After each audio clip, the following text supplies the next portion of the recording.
Growing up, it was just me and Mom. Dad left when I was really young, so he's just a faded memory. Mom worked really hard, juggling multiple jobs to keep us going and make sure I could do well in school. Because of her sacrifices, I got a scholarship that paid for college, so I didn't have to deal with the huge debt many people have these days.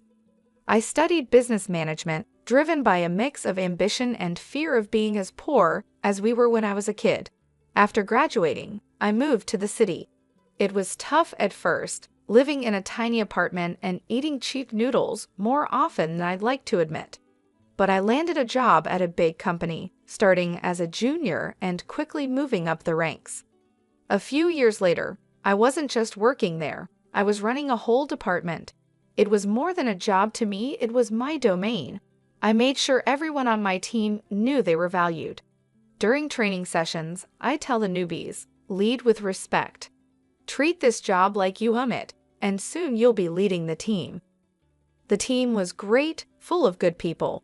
When I got promoted to department head, we all went to a local bar to celebrate. It wasn't a fancy place, just a cozy spot with cold beer and lots of laughs. Here's to Maud, the boss lady. Simon, one of my oldest colleagues, raised his glass. Everyone joined in, clinking their glasses together. Thanks, guys, we're all in this together. Here's to kicking more ass and taking names, I shouted, and the team cheered back. That night, amidst all the celebration, I noticed a guy named Austin. He saw me looking and walked over with a confident grin. Couldn't help but notice the celebration. What's the occasion? He asked, leaning against the bar. Just a little career boost, I replied with a smile. I'm the new head of my department now, I said, trying not to sound too boastful. That's impressive. Must be a tough job, he replied, nodding appreciatively. I'm Austin, by the way. Maud. Nice to meet you, Austin. We started talking more seriously than I had planned. It turned out Austin was a financier and knew his way around numbers, just like I knew my way around project plans. Over the next 5 months, our casual dates turned into weekends together. Before long, I was spending more time at his place than my own. He had an amazing apartment with high ceilings, a view that made you want to show it off, and a warmth that my dingy rental couldn't match. One evening, as we looked at the city lights from his balcony, Austin turned to me with a serious look on his usually playful face. He took my hands, and I could feel his nervous energy. Maud, these past months with you have been the best of my life. I know this might seem fast, but when you know, you just know, right? He started, his voice a mix of certainty and hope. I nodded, the cityscape blurring as my heart raced. He pulled out a small box from his jacket and opened it to reveal a ring that sparkled in the light. Will you marry me, Maud? Yes, Austin, absolutely yes, I managed, my voice thick with emotion. And just like that, I was engaged to a man who truly saw me and loved all the parts of me, even the tough ones. The day I was supposed to meet Austin's parents, my stomach was in knots. As Austin drove us up to a sprawling mansion with a driveway longer than my entire apartment block, I realized they were more than well off, they were rich. Stepping out of the car, I felt the weight of the place. The house looked like something out of an old British movie, all brick and ivy with gargoyles staring down like they knew I didn't belong.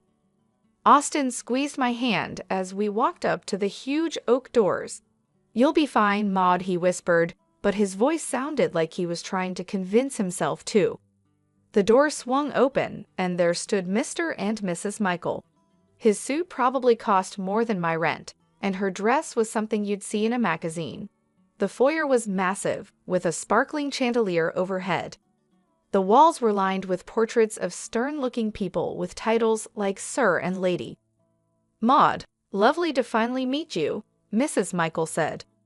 I'm Maxime, and this is my wife, Sydney, Mr. Michael said, his voice smooth but cool with a hint of a practiced English accent.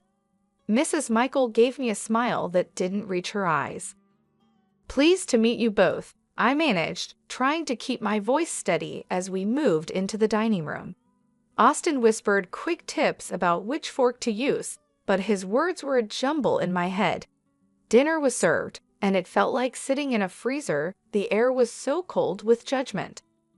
Mr. Michael pointed to a portrait of a stern-looking man with a thick beard. "That's Sir Daniel Michael, a direct ancestor from Canada. He came over in the 1500s to establish our family here," he said proudly. "Really impressive," I said, trying to sound enthusiastic, but it was hard to eat when I felt like every move was being critiqued. I reached for what I thought was the salad fork, but the silence that followed told me I'd messed up. I glanced at Austin for help, but before he could whisper anything, Mrs. Michael's voice cut through. "Perhaps things are done differently where you come from, dear," she said, each word sharp and precise. "Sorry, still getting the hang of all this," I mumbled, my cheeks burning hot. Austin tried to smooth things over by jumping into a story about us, but his parents were more interested in watching me struggle with the dessert spoon next. I felt smaller with each course, their stares heavy on my shoulders. After the icy dinner, we all shuffled into the Michaels' expansive living room. The plush carpets and heavy curtains made the room feel even more suffocating than the dining hall. I sunk into one of the ornate chairs, feeling like I was an exhibit in a museum about commoners. Mrs. Michael, perched elegantly on the edge of her seat, leaned forward. "Maud, dear, tell us more about your family. Your upbringing must have been quite different from ours," she said. I hesitated, feeling Austin's tense gaze on me. "Well, it was mostly just me and my mom. My dad left when I was really young, and I don't remember him much. Mom did everything to raise me on her own. She's a nurse." The room fell silent. Mrs. Michael stood abruptly, her chair scraping against the wood floor like a scream. "This is unacceptable," she declared, her voice resonating with disgust. "We are descendants of an ancient English lineage. We have standards, traditions. I cannot and will not allow my only son to marry someone without pedigree or knowledge of her own lineage." Mr. Michael, who had been silently observing, finally spoke. His words were calculated, each one heavy with meaning. "It's essential for us that our family ties are strong and well documented. Maud, can you even name your great-grandparents?" I felt my face heat up with embarrassment.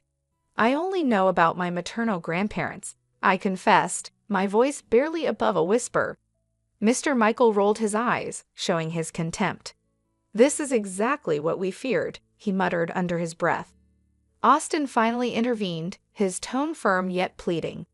"Mom, Dad, please. Maud is kind, hardworking, and she loves me. Isn't that what should matter?" His mother's gaze was steely. "Respect and adherence to our family standards are what matter, John. If Maud is to join this family, she must learn our ways. She needs to respect where she is coming from, even if it is nowhere significant." Their words stung, cutting through the warm feelings from earlier in the evening. But Austin was looking at me, his eyes begging me to just go along with it. I nodded reluctantly, agreeing to their terms. "Fine," I said, trying to keep my voice steady. "I'll learn about your family and your traditions." Mrs. Michael seemed somewhat pleased by my concession. "Good.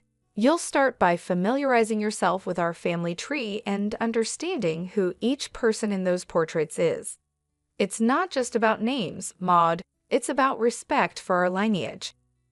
As they continued talking about their expectations, I felt a part of me shrivel up. The evening had turned from a simple meet and greet into a trial by fire. I had agreed to their demands, yes, but at what cost? As the room filled with discussions of ancestors and noble deeds, I couldn't help but feel alienated from these people and, oddly enough, from the parts of Austin that were tied so tightly to them. The weeks following that stiff dinner were a whirlwind. I barely had time to catch my breath between working my day job and attending the slew of etiquette and style courses that Mr. and Mrs. Michael insisted I take. My day started with the buzz of an alarm before sunrise and ended long after the sun had set, leaving me feeling like a zombie. "Elbows off the table, Maud," the etiquette instructor gently chided during one of our sessions. And remember, the soup spoon moves away from you when you scoop. I nodded, attempting to mirror her movements, but my mind was on a million other things like the mountain of work waiting for me back at the office and the never-ending wedding plans. "You're doing well," she reassured me, her voice soothing. "These things take time to become second nature." I gave her a weak smile. "Thanks, it's just a lot, you know." As if on cue, my phone rang. It was Mom. I excused myself and stepped outside to take the call, pressing the phone against my ear while trying to find a quiet corner in the bustling city. "Hi, Mom," I greeted, my voice more tired than I intended. "Maud, darling, how are the wedding preparations going?" she asked, her voice filled with excitement and a hint of concern. I hesitated, not wanting to worry her. "It's all good. Learning a lot. I even picked up how to waltz," I said, trying to keep my tone light. There was a pause, and I knew she wasn't entirely convinced. "You sound exhausted, honey. Are you getting enough rest? You know, all this shouldn't be so hard. You need to take care of yourself." I chuckled weakly. "I'll try, Mom, but there's a lot to juggle right now. Etiquette classes, dance lessons, work, and the wedding planning. Just remember what's important, Maud. It's you and Austin at the end of the day, not all these rules and lessons." Her words were comforting, but as soon as we hung up, the weight of reality settled back on my shoulders. I was caught in a tug-of-war between pleasing Austin's parents and maintaining my sanity. Every day felt like a marathon with no finish line in sight. Back inside, I resumed my training. The instructor's voice was a droning background noise as I practiced the proper way to hold a wine glass, pinch the stem, not the bowl, apparently. In the rare moments of downtime, I'd find myself staring at the ceiling, wondering if all this was worth it: the constant scrutiny, the endless classes, the cold looks from Mr. and Mrs. Michael whenever I slipped up, which was more often than I liked to admit. One evening, as I was about to drift off to sleep, my phone buzzed. It was Austin, his text lighting up the screen. "How was your day? Miss you." I stared at the message, my fingers hovering over the keyboard. I wanted to tell him everything, to pour out my frustrations and fears, but I held back. Instead, I typed a simple, "Miss you too. Long day but all good." As I set the phone down, the silence of my apartment felt overwhelming. Was this how it was going to be? Pushing through the exhaustion, smiling through the stress, all for the sake of fitting into a world that seemed increasingly alien to me. The big day had finally arrived. The venue was a flurry of flowers, fancy dresses, and the faces of the city's high society milling about. My stomach was in knots as I tried to keep calm. I stood in my long, flowing white dress, trying to catch my breath. My mom came over and adjusted a curl on my forehead. "Everything will be just fine, Maud," she reassured me with a soft smile. I wanted to believe her, but as soon as the ceremony began, any hope of a peaceful wedding vanished. Austin's parents were in full superiority mode. Mr. Michael greeted guests with an air of boastfulness, while Mrs. Michael quickly pointed out to everyone how they had made everything possible. As the guests settled, I tried to mingle, but Mrs. Michael pulled me aside with a frosty smile. "Maud, dear, make sure our friends are taken care of. Fetch some drinks. There's a good girl," she instructed, gesturing towards a group of elderly gentlemen loudly discussing politics. But I started, only to be cut off by her sharp glance. "No buts. You're practically family now. Show some initiative," she snapped. Reluctantly, I carried trays of champagne and hors d'oeuvres between tables, my dress trailing behind me. The weight of the fabric and the task made me feel more like a servant than a bride. I caught glimpses of Austin laughing and chatting, oblivious to my plight. As I passed another round of drinks, I overheard Mrs. Michael's voice rise above the chatter. "Maud will be serving us tonight. It's good practice for her, don't you think?" Her tone was condescending, her eyes caning the crowd for approval. That was the last straw. I approached her, my hands shaking slightly but my voice firm. I am not a waitress at my own wedding. There are staff here who are supposed to do this. Mrs. Michael stood up, her expression one of mock surprise. You should be grateful we allowed such a simple girl into our family. Remember your place, Maud, she hissed, her words like daggers. I felt a flush of anger rise to my cheeks. This is my wedding, not a performance for your friends, I retorted, my voice louder than intended. The room fell silent, all eyes on us. Austin, catching the tail end of our exchange, stumbled over, a glass of champagne in hand. What's going on here? He slurred slightly, his eyes not fully focusing. Your mother is treating me like a servant at our wedding, Austin. This isn't what today is supposed to be about, I said, frustration boiling over. Austin looked between me and his mother, his expression clouding. Maud, why are you making a scene? Just do what my mom asks. It's not a big deal. Not a big deal, Austin. This is our day, and your mom is ruining it. I shot back, disbelief and hurt swirling together. He took a long sip of his champagne before speaking. Look, Maud, you should be happy. I even chose you. There were plenty of girls better than you, prettier, richer. You're making a fuss over nothing. The words felt like a physical slap. I recoiled, the realization hitting me hard. The man I loved, the man I was about to marry, didn't see us as partners. To him, I was just another accessory, something to fit into the perfect image his parents wanted. As I clutched my bouquet tighter, feeling like I might crumble right there, my mom came over. She took one look at me and wrapped me in her arms, the kind of hug that seemed to hold the world at bay. Honey, do you love this man? Do you really want to marry him? She whispered, her voice filled with worry. I shook my head, barely able to speak. No, Mom, I can't do this. I don't want to. Mom nodded, her jaw set in that determined way I knew so well. She gently took the bouquet from my hands and guided me to a chair, her touch reassuring. Then, with surprising sprightliness, she approached the DJ, asked for the microphone, and turned to face the gathered crowd. Ladies and gentlemen, may I have your attention, please? Her voice, clear and steady, cut through the murmurs, drawing every eye in the room to her. There was a hush, the kind that precedes a storm. She took a deep breath and turned to face Mr. and Mrs. Michael directly. I have something important to share about truth and pretense, she began, her gaze unwavering. I went to the same school as Maxime and Sydney Michael. Back then, they didn't carry an English accent or boast of noble blood. Their families were hardworking folks, just like ours. A murmur rippled through the crowd. Maxime's father was a mechanic, and Sydney's mother served tables at the local diner. She paused, letting the words sink in. The portraits, the accents, the surname, they bought them all to craft a past that would hide where they really came from. The room erupted into whispers, guests turning to stare at the Michaels, their faces a mix of shock and disbelief.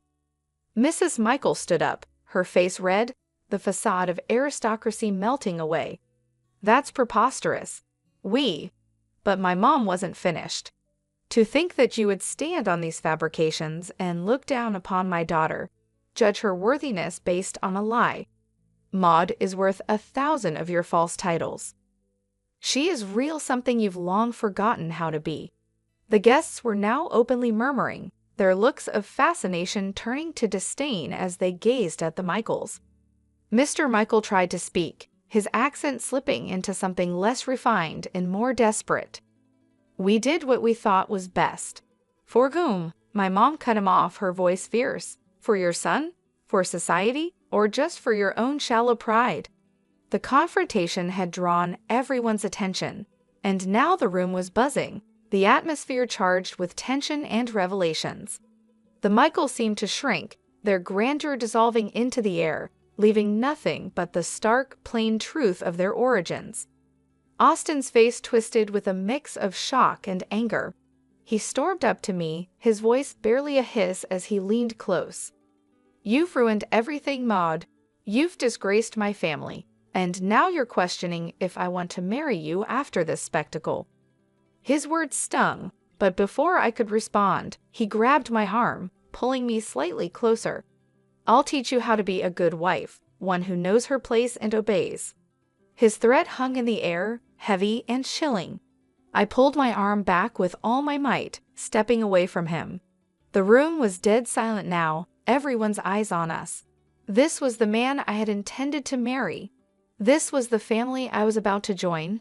No, this couldn't be my life. I took a deep breath, my mother's earlier strength flowing through me. "There will be no wedding," I announced loudly, making sure every guest heard. I regret that I ever considered marrying someone who truly matches the arrogance and deceit of his parents. Murmurs filled the room, some of shock, others of support. Austin stood there, mouth agape, as if trying to catch the words and stuff them back into my mouth. My mother came to my side, her presence a comforting shield against the chaos. Together, we walked through the crowd, our heads held high. In the weeks that followed, news of the Michaels' disgrace spread through the city. Their fabricated lineage and high society standing crumbled like a house of cards in a breeze. People who once revered them now crossed the street to avoid their shame. They sold their mansion and moved away, seeking a fresh start where their past wouldn't haunt them. As for Austin, I realized I was free from a life of lies and manipulation. I began to find myself again, living a life where I didn't have to pretend or fit into someone else's mold. My mom and I grew closer, and I discovered that real happiness comes from being true to yourself. I heard bits and pieces, rumors of Austin's downward spiral, of nights spent at bars trying to drink away the scandal. I didn't know if they were true, and frankly, I didn't care. He had shown his true colors, and they were too dark and twisted for me to ever want to look back. "Thank you, Mom," I said to her one evening as we sat in our modest living room, a stark contrast to the opulent falsity I had almost married into. "For everything, for being there, for standing up for me, for helping me see the truth before it was too late." She took my hand, squeezing it gently. "I'll always be here, Maud. You're my daughter, and I raised you to be strong and true. No man, no family can ever make you less than what you are." We sat there, the TV chattering in the background, a normalcy that felt refreshing. I had lost a fiancé but gained back my life, my self-respect, and more importantly, my future. After the whole wedding debacle, going back to work felt like walking into a sanctuary. My colleagues who had heard about the chaos were nothing short of supportive. "Maud, you dodged a bullet, girl," Simon said as soon as I walked into the office. He was leaning against my desk, a steaming cup of coffee in his hand, which he handed to me as a peace offering or maybe a welcome back gift. "Thanks, Simon. Feels good to be back," I replied, taking the coffee and savoring the familiar bitter warmth. And yeah, that bullet was more like a cannonball. "Anyone who makes you serve guests at your own wedding is no husband material. You deserve way better, hun," Sabrina chimed in from her cubicle across the way. I smiled, grateful for the camaraderie. "I think so too. It's nice to be back where I'm appreciated for what I do, not for the family I might have married into." As the days turned into weeks, the support from my team didn't waver. It was during this healing time that I met Andrew. He was a friend of a friend, nothing fancy about his background, just a genuine guy with a quick smile and an easygoing attitude that was infectious. We met at a small get-together, just a few friends hanging out on a Saturday afternoon. He was there, laughing at something silly when I walked in. "Hey, you must be Maud," he said, standing up to greet me. "I've heard a lot about you. All good things, I promise." "Thanks, Andrew. I hope they didn't embellish too much," I replied, trying to match his easy demeanor. We hit it off instantly. His family was the polar opposite of the Michaels. The first time I met Andrew's parents, and they welcomed me with warm hugs and genuine smiles. "Maud, we're just glad Andrew found someone who makes him so happy," his mom said, pulling me into a hug as soon as I stepped through their front door. It was refreshing, the simplicity of it all. No pretenses, no demands, just mutual respect and acceptance. Andrew and I weren't rushing anything. We were taking our time getting to know each other beyond the surface level. We enjoyed long walks, quiet dinners, and endless conversations about our dreams and goals. I found myself relaxing in his company, appreciating the normalcy and ease that marked our growing relationship. It was a stark contrast to the pressure and expectations I had faced with Austin and his family. Back at work, things were also looking up. My colleagues continued to be supportive, and the office felt like a second home. One day, my boss called me into his office. "Maud, I just want to say we've all noticed how you've handled everything. It's not been easy, but you've managed to keep your performance top-notch." I nodded, unsure where this was leading. "We think it's time for another promotion. You've proven you can handle just about anything, and your leadership has never wavered." Leaving his office, I felt a surge of pride. With a new relationship developing, a career on the rise, and the respect of those I cared about, I was finally in a place where I felt I belonged. It was a complete turnaround from the chaos and heartbreak I had experienced with Austin and his family. Andrew's family continued to welcome me with open arms. Every visit to their home was filled with laughter and warmth. His parents would share stories from Andrew's childhood, and we would all sit around the kitchen table, enjoying simple, hearty meals. I felt like I was part of their family, and the feeling was mutual. They appreciated me for who I was, not for some image or status. At work, I took on new challenges and responsibilities with confidence. My team respected my leadership, and we achieved our goals together. The promotion brought new opportunities, and I embraced them, knowing that I had the support of my colleagues and superiors. As the months went by, Andrew and I grew closer. We celebrated our small milestones, like the first time he met my mom and the first holiday we spent together. Each step forward felt natural and right. There was no rush, no pressure, just a steady building of a strong, loving relationship. One evening, after a particularly good day at work, Andrew and I were sitting on his couch, watching a movie. He turned to me and said, "Maud, I don't know what the future holds, but I know I want you in it." I smiled, feeling the truth of his words. "Me too, Andrew, me too." It was in that moment that I realized I had found what I was looking for, not just in a partner, but in life. I had a loving relationship, a fulfilling career, and the support of people who truly cared about me. I had found my place, and it felt like home.